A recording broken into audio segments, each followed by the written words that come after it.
Pérez Vallejo, profesora de Derecho Civil de la Universidad de Almería, que nos hablará sobre discriminación, violencia y autolesión, el caso Alan. Doctora Pérez Vallejo, cuando quiera. Buenas tardes a todos y a todas.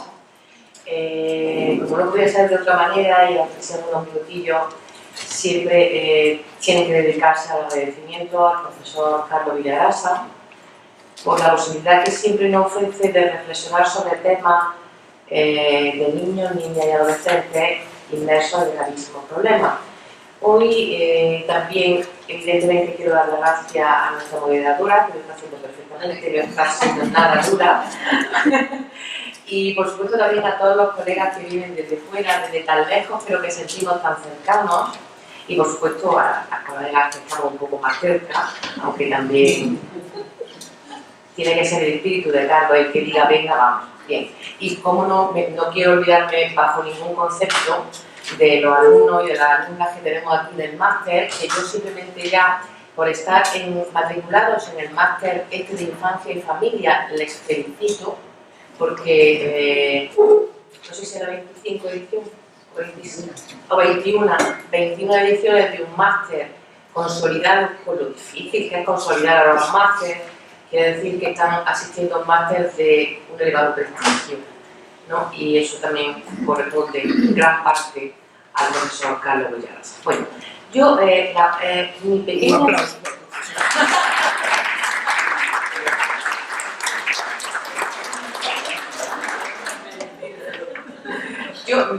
Ahora nos vamos a poner serio. Nos vamos a poner serio porque el tema lo requiere. Bueno, vamos a ver. Yo voy a partir de una consideración. En mi caso, como ha dicho nuestra moderadora, Carmen, se llama discriminación, acoso y autolesión. Y hablo del caso Alan. Por eso digo que vamos a poner serios, porque probablemente muchas de las colegas que vienen de fuera o incluso algunos de los alumnos o alumnas matriculados no saben ese caso cuál es. Simplemente yo les resumo en dos frases que fue un chico transexual que terminó suicidándose. Vamos a empezar por ahí. Entonces yo quiero montar esta pequeña intervención a modo de reflexión. Silvia me lo ha puesto muy fácil porque ha tocado todos los sectores que yo voy a tocar ahora, pero focalizándolos desde el sentimiento o el padecimiento que tuvo este chico. Y este chico era un adolescente, pero no fue el único.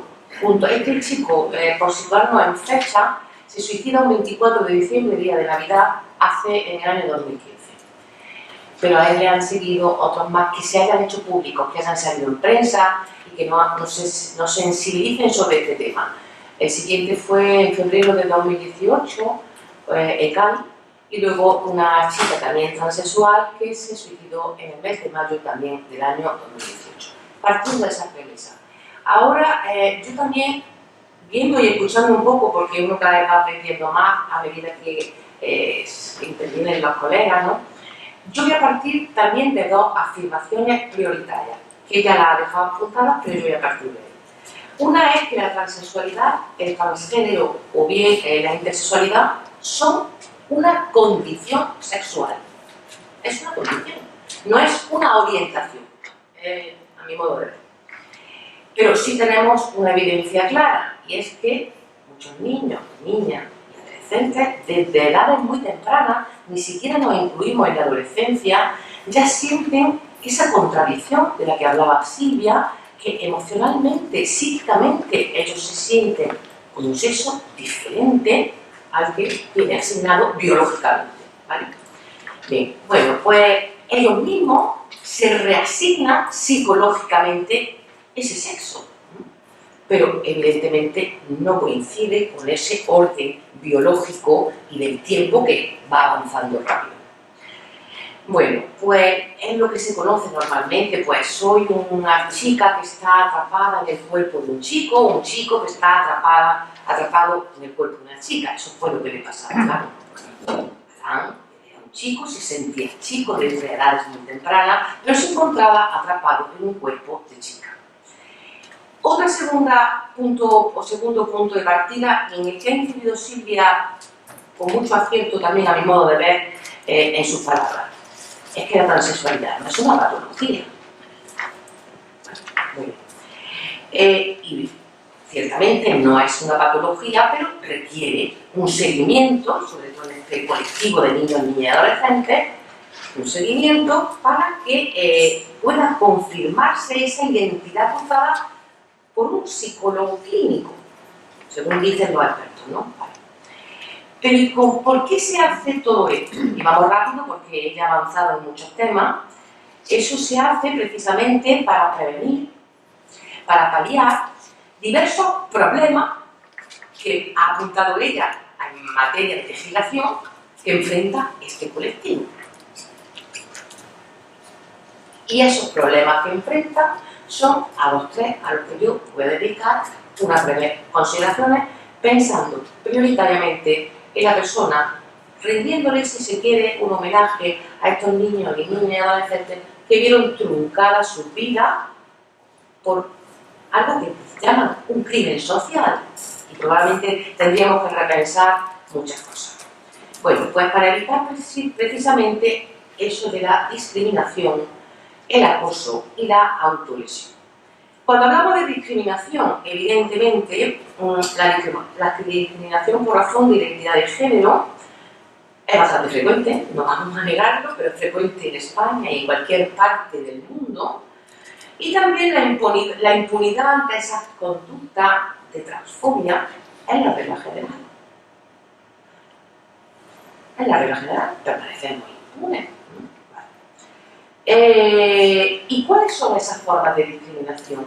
Como también se ha mencionado antes, nosotros a nivel nacional no hay una ley integral que aborde esta problemática de forma general, sino tenemos dispersas muchas legislación autonómica, casi por lo menos 11 leyes, creo, han regulado. La última ha sido la de Aragón, que entró en vigor en el año 2019. Pero digo, ¿qué formas de discriminación tenemos? Por ejemplo, me fijo en la ley andaluza, por ser yo andaluza, más creo que se nota, una ley que se publica justo el 28 de diciembre, el Día de los Santos Inocentes, casualidad, del año 2017. Y en esa ley ya se hace referencia a que este colectivo enfrenta todas las clases de discriminación. No vamos a entrar en los conceptos, pero podemos hablar de discriminación directa, discriminación indirecta y la más moderna, discriminación múltiple, que también enfrenta este colectivo. Ese concepto no acotado todavía de discriminación múltiple significa que a estos niños, niñas y adolescentes, que puede ser LGTBI, por ejemplo, además de esa condición que ya por sí puede ser discriminatoria, se le adiciona otras situaciones. La ley andaluza reconoce a título de ejemplo, por ejemplo, que sean de la etnia, niños o niñas que sean de etnia gitana, o que sean niños migrantes, o que tengan una discapacidad. Todo eso sumaría eso que se llama discriminación múltiple. Pero, y centrándonos un poco en eso de la discriminación, que ya hemos visto que tiene un amplio espectro, ¿cómo se visualiza esa discriminación? En el entorno sanitario. Bien, si a un niño, a una niña o a un adolescente no se le dispensa el tratamiento de lo que hablaba Silvia para el bloqueo primero hormonal y posterior tratamiento hormonal cruzado en la pubertad, cuando empieza a ese niño, si no se le dispensa ese tratamiento, no va a dejar de ser un niño trans. Ese niño va a ser un niño trans que va a seguir viviendo, desarrollando una circunstancia que son propias de ese sexo externo que tiene asignado, y eso le va a perjudicar de por vida y le va a afectar en su ámbito social, escolar, en lo más próximo, incluso en la familia, porque no todas las familias aceptan esta condición. Bien, la ley andaluza evidentemente reconoce que los niños, las niñas trans tienen derecho a estos tratamientos. Lo reconoce expresamente en el artículo 26. De otra parte, si a un menor transexual, a un niño o una niña adolescente, se le supedita, como decía ella, a que estos tratamientos previamente requieran un diagnóstico, estamos catalogando esta diversidad sexual como una patología, como una patología. Yo antes, y ella ha insistido en eso, yo no entiendo que sea una patología, ¿vale? Pero si se le supedita a ese previo diagnóstico, se está vulnerando su derecho a la dignidad y también su derecho al libre desarrollo de la personalidad. En el ámbito civil y en el ámbito social es importante que después de estos tratamientos médicos, que muchas veces, y dependiendo de las legislaciones también, los tiempos cambian y pueden suponer un perjuicio agravado para esta situación, pues lo normal que después de estos tratamientos el paso siguiente sea, como bien mencionaba la compañera Tamayo, la rectificación de su sexo, registrar o el cambio del nombre. Bueno, ella lo ha resumido muy bien. Yo voy a concluirlo en 2 frases pensando en este chico Alan, ¿no? Porque este chico sí consiguió el cambio del nombre porque tuvo una familia que comprendió la situación en que se encontraba y fueron sus padres como representantes legales un año antes de que sucediera el fatal desenlace, cuando este niño consigue cambiar su nombre y tenía un DNI reconocido con su nombre ya, ¿no? No le fue suficiente, llegó tarde, eso en eso reflexionaremos un poco después. Pero como bien ponía de manifiesto Silvia, Alan fue uno de los 27 niños que consiguieron esto, pero eso no es unitario en toda España. No es. Tenemos niños de primera, niños de segunda, por ese mismo problema, ¿no? Porque luego la rectificación registral del sexo en el registro es una cosa diferente, muchísimo más complicada, como bien ha expuesto ella, porque en un principio está prohibida por el artículo 1 de la ley del año 2007. No obstante, también como se ha puesto de manifiesto, en algunos registros civiles pues se ha conseguido que se haya rectificado excepcionalmente, como circunstancia excepcional, el sexo de algunos niños.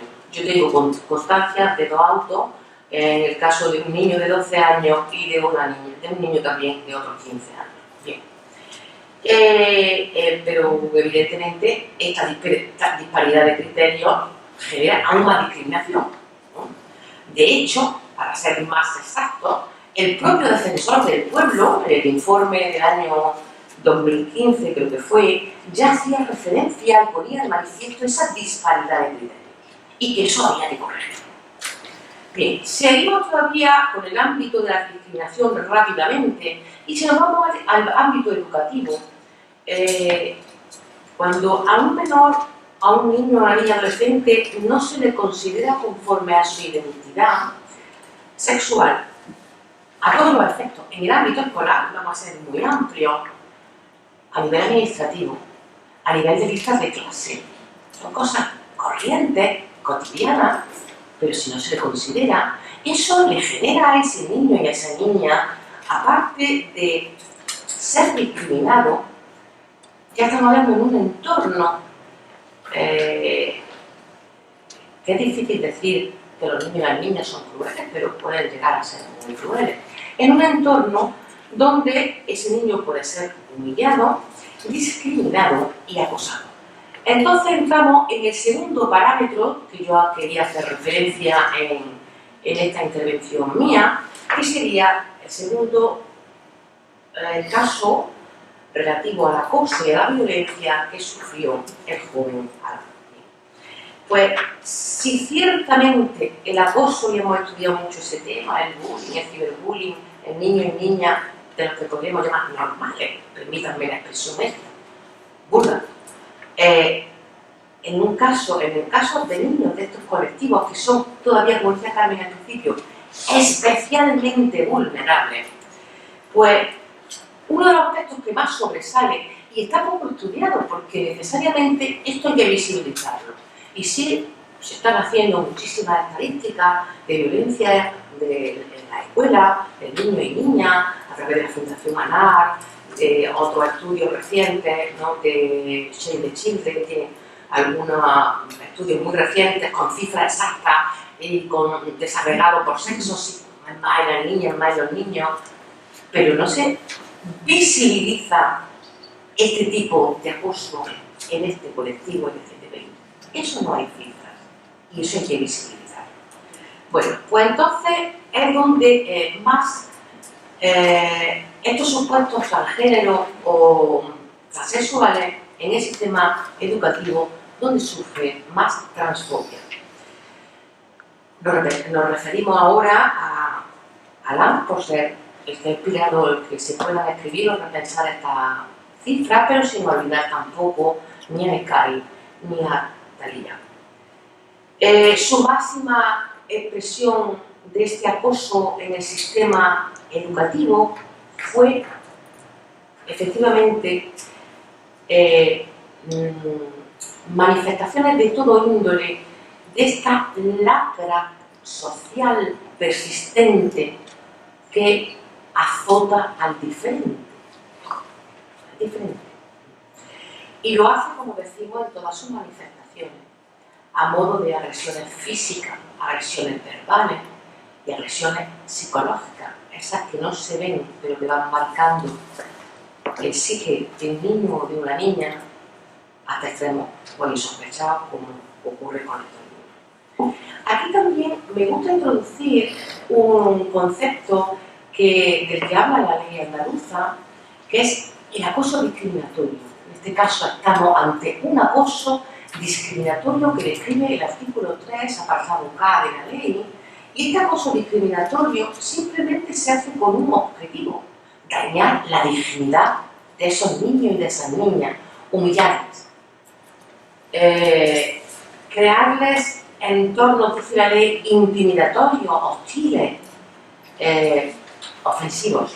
Bueno, y esto, como decimos, no es un hecho aislado. Yo simplemente les voy a poner dos pinceladas sobre algunas cosas que yo he tomado de las propias declaraciones que hizo la madre de Alain. Alain, este niño, fue acosado desde los 14 años, de forma persistente y en muchos espacios. El niño cambió de instituto, pero le perseguía esa situación. Igual pasó con Thalia, ¿no? A estos niños los insultos, las agresiones llegaban hasta el punto a Alain que le levantaban la camiseta y le decían que cómo podía ir de chico si tenía pechos, o le decían cómo podía ir de chico si tenía barriga, o le pegaban empujones en la pared, o lo tiraban por la escalera. No vamos a seguir más porque tampoco es cuestión de hacer repensar más, pero podemos imaginarnos cómo estas expresiones de forma persistente pueden calar en un adolescente que estaba siendo acosado por este motivo desde los 14 años. Bueno, algunos datos estadísticos. A mí las estadísticas me gusta a veces utilizarlas porque son significativas, pero desde luego en el colectivo no son nada determinantes ni nada concluyentes. Pero confirman que más del 5% de alumnos y alumnas LGTBI han sido agredidos físicamente. Y el problema es también que más del 11% de alumnos y alumnas dicen que han presenciado esas agresiones. Persiste en todo tipo de acoso el silencio de los que nos vean y podían actuar de forma contundente. Bueno, pues esas características particulares de la condición e identidad sexual persiguieron a Alain, a Kai, a Thalia de forma persistente, y ese acoso no se puede desvincular de ninguna de las maneras de las prácticas y de los procesos educativos. Por eso, en el ámbito educativo es donde hay que prestar y realizar acciones incisivas. Bueno, y ahora nos vamos al último parámetro. Yo no me quiero alargar ni comerme el tiempo de mi querida Inma. 5 minutos. Ya lo justo cuando termino. Está calculado. Está calculado. Bueno, y me voy ahora al último apartado, que sería, hemos hablado de la discriminación, un poco visualizándola, del acoso que sufrió estos niños y los otros por extensión, y ahora nos vamos a la autolesión. Eso que se llama la violencia autoinfligida. Pues si un fenómeno pansexual, como eran estos niños, niñas y adolescentes, más bien eran adolescentes los tres, no se les protege contra la transfobia, pueden terminar como ellos. Sencillamente eso, suicidándose. Esa violencia autoinfligida también se dio en todas sus manifestaciones en el pequeño o en el joven Alan. Esa violencia autoinfligida comprende comportamiento autolesivo. Es decir, uno se autolesiona y se hace el mismo daño que si te pegara una paliza el que va por la calle un tercero. Y otra parte, dentro de esa violencia autoinfligida, estarían aquellos comportamientos de carácter suicida, es decir, cuando un adolescente refleja pensamientos suicidas. En segundo lugar, cuando hace intentos de suicidio. Y en tercer lugar, cuando consuma leche, una vez que lo consuma. Bueno, esta violencia autoinfligida, como digo, en sus dos manifestaciones, se dio en el pequeño Alan. Alan, después de todos los insultos, discriminación que recibió en muchos sitios y en muchos aspectos, el acoso persistente, pues llegó un momento en que se autolesionaba. Su madre cuenta que se hacía de forma recurrente corte en los brazos. En segundo lugar, tuvo varios intentos de suicidio, tomándose varias pastillas, y por último consuma el acto, tomándose un montón de pastillas que previamente ya no le habían recetado, pero que se las termina tomando, acabando con su vida. Alan, en 2 años antes del fatal desenlace, había ingresado en un centro y había sido, permítanme ahora la palabra, diagnosticado de una depresión mayor en grado máximo. Y no fue suficiente el tratamiento. Alan había cambiado de instituto, estaba haciendo un módulo.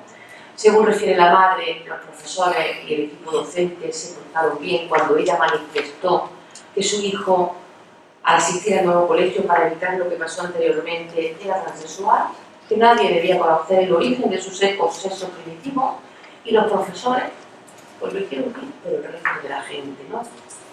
Tal vez, y a modo de reflexión final, Alan y Italia consumaron a su suicidio. Podíamos hablar de un crimen social y hacer algunas reflexiones. ¿Qué hacemos los adultos o qué hicieron los docentes? Pensemos en el espacio segundo más importante de socialización de un niño, que es la escuela. ¿Qué hicieron los docentes? Desde un inicio, porque esto se percibe, y más cuando afecta a este colectivo especialmente vulnerable. ¿Qué hicieron los docentes? En estos casos, evidentemente, no queda más remedio que adoptar una conducta proactiva, no pasiva y voy a esperar a ver qué pasa y cómo se va solucionando. Como ha quedado muy manifiesto y a modo ya de conclusión final, existe mucha legislación autonómica que regula en España el tema del colectivo de los menores transexuales, que es lo que nos concierne ahora, pero como hemos visto, desagregada a niños de primera con los tratamientos, niños de segunda. Tal vez podría ser una oportunidad, ahora mismo que estamos en la tramitación del anteproyecto de la ley integral contra la violencia en la infancia, que se autoproclama el propio proyecto como integral y para afectar a todos los sectores.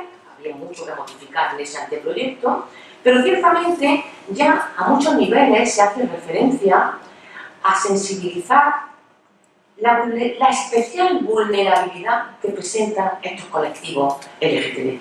Se incluyen a ellos, a los menores con discapacidad, a los MENA, etcétera, etcétera. Pero ya se empieza a visibilizar a esos menores o a esos colectivos LGTB. Como siempre, el abordaje de esta problemática tiene que ser transversal, con medidas preventivas. Siempre tenemos que hablar en sede de prevención. Si no hablamos en sede de prevención, llegan los casos en que por mucho apoyo que después se preste, llega un momento que ese apoyo llega tarde, o esa comprensión, o esa ayuda, o esas medidas llegan tarde. A ti ya te han fulminado la cabeza.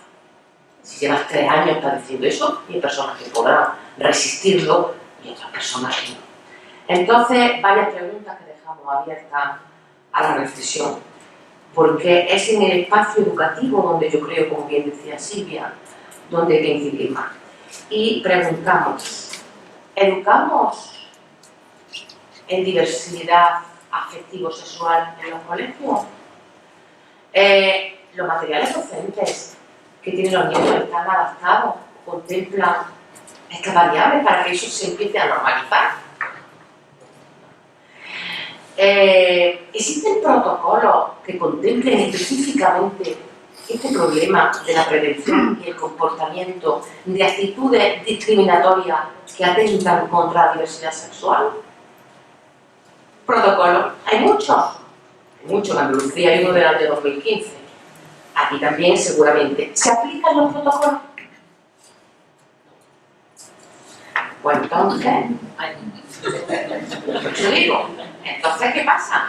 Si con toda la legislación que ha mencionado Silvia, con todas las cosas que tenemos, sin nada más que con la Constitución, estas cosas no podían pasar. Simplemente abordando y aludiendo a la Constitución sería imposible que esto pasara. Porque sigue pasando. Y permanecemos impasivos ante una realidad silenciosa y que silenciamos todos, pero todos cooperamos a silenciarla. Bueno, pues yo ya termino con mi intervención, simplemente con una frase, que esa ayuda que recibió el pequeño Alá, que tuvo apoyo a última hora desde muchos sectores, pero el trato discriminatorio, vejatorio y degradante por su orientación sexual lo llevó a no soportar más y a quitarse la vida un 24 de diciembre. Muchísimas gracias.